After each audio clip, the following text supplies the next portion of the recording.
प्रणाम, नमस्कार। हमारा नाम है अवंतिका और आप देख रहे हैं न्यूज बाइस को। स्वागत है आपका सीट स्कैनर में, जहां हम लोकसभा की सीटों को स्कैन करते हैं। आज हम बात करेंगे बिहार की किशनगंज लोकसभा सीट की, जहां मोदी लहर का कोई भी प्रभाव नहीं पड़ा और बीते 3 टर्म से किशनगंज कांग्रेस की झोली में गई। बिहार की किशनगंज लोकसभा सीट में मुस्लिम वोटरों की आबादी सबसे अधिक है। किशनगंज जिला पश्चिम बंगाल, नेपाल और बांग्लादेश के बॉर्डर से जुड़ा हुआ है।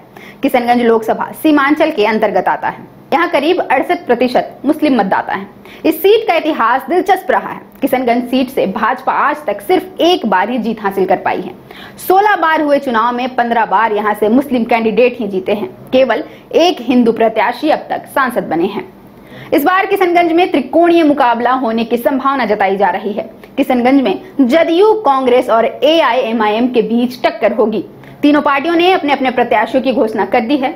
AIMIM ने पार्टी के बिहार प्रदेश अध्यक्ष अख्तरुल इमान को मैदान में उतारा है। वहीं कांग्रेस ने वर्तमान सांसद डॉक्टर मोहम्मद जावेद को एक बार फिर से किशनगंज में अपना प्रत्याशी बनाया है। मोहम्मद जावेद ने मोदी लहर में भी किशनगंज में पंजे का परचम लहराया था। वहीं एनडीए की तरफ से यह सीट जदयू के पास गई। एनडीए की तरफ से 2020 के विधानसभा चुनाव में कोचाधामन विधानसभा क्षेत्र के जदयू प्रत्याशी मुजाहिद आलम अपनी किस्मत आजमा रहे हैं। किशनगंज लोकसभा के अंतर्गत किशनगंज जिला, पूर्णिया जिले की विधानसभा सीटें आती है। यहाँ 6 विधानसभा की सीटें हैं, जिसमें बहादुरगंज, ठाकुरगंज, किशनगंज, कोचाधामन, अमौर और बायसी हैं। इन 6 विधानसभा की सीटों पर राजद का दबदबा है। 4 सीटें राजद के पास है, वहीं 1 सीट कांग्रेस और 1 सीट AIMIM के पास है। बहादुरगंज में मोहम्मद अंजार नईमी राजद के विधायक हैं। हालांकि इन्होंने AIMIM के टिकट से जीता था, लेकिन फिर वे राजद में शामिल हो गए। ठाकुरगंज से सऊद आलम भी राजद के टिकट से जीते हैं। किशनगंज विधानसभा पर कांग्रेस ने कब्जा किया है और इजहारुल हुसैन जीते हैं। कोचाधामन से राजद विधायक मोहम्मद इजहार असफी हैं। इन्होंने AIMIM के टिकट से जीता था, लेकिन फिर ये राजद में शामिल हो गए। अमौर से अख्तरुल इमान MIM से विधायक हैं। वहीं बायसी से सैयद रुकनुद्दीन अहमद राजद विधायक हैं। उन्होंने AIMIM के टिकट से जीता था, लेकिन फिर वे राजद में शामिल हो गए हैं।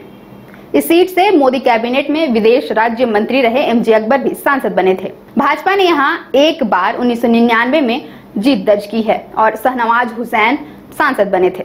1957 में यहां से पहली बार कांग्रेस ने जीत हासिल की और मोहम्मद ताहिर पहले सांसद बने।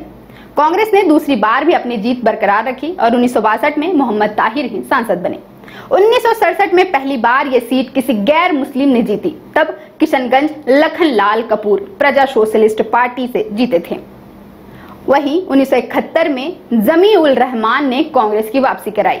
1977 के चुनाव में जनता पार्टी से हमीमुद्दीन अहमद जीते, जिसके बाद 1980, 1984 के चुनाव में लगातार जमी उल रहमान कांग्रेस के टिकट से जीतकर दिल्ली पहुंचे।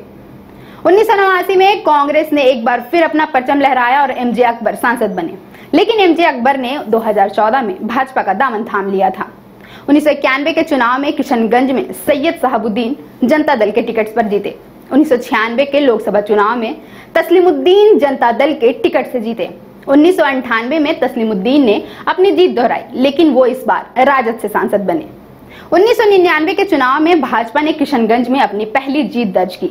भाजपा के राष्ट्रीय प्रवक्ता शहनवाज हुसैन ने भाजपा को किशनगंज से पहली बार जीत दिलवाई। 2004 में एक बार फिर से तस्लीमुद्दीन ने किशनगंज की सीट राजद की झोली में डाली। इसके बाद लगातार 3 चुनाव में कांग्रेस ने जीत की हैट्रिक लगाई। 2009 में कांग्रेस की टिकट से असरारुल हक कासमी जीते। वहीं 2014 और 2019 में जहां पूरे देश में मोदी लहर थी, वहीं किशनगंज में मोदी लहर का प्रभाव देखने को नहीं मिला। दोनों चुनावों में किशनगंज से कांग्रेस ने बाजी मारी। 2014 में कांग्रेस के असरारुल हक कासमी ने जीत हासिल की। 2019 में मोहम्मद जावेद ने किशनगंज में कांग्रेस का परचम लहराया और एक बार फिर किशनगंज इंडिया गठबंधन की ओर से कांग्रेस की झोली में गई। अब किशनगंज में कांग्रेस चौथी बार जीत दर्ज करने में सफल होती है या जदयू और AIMIM कांग्रेस का खेल बिगाड़ते हैं, ये तो चुनावी नतीजों के बाद ही पता चल पाएगा। देखते रहें न्यूज 22 को।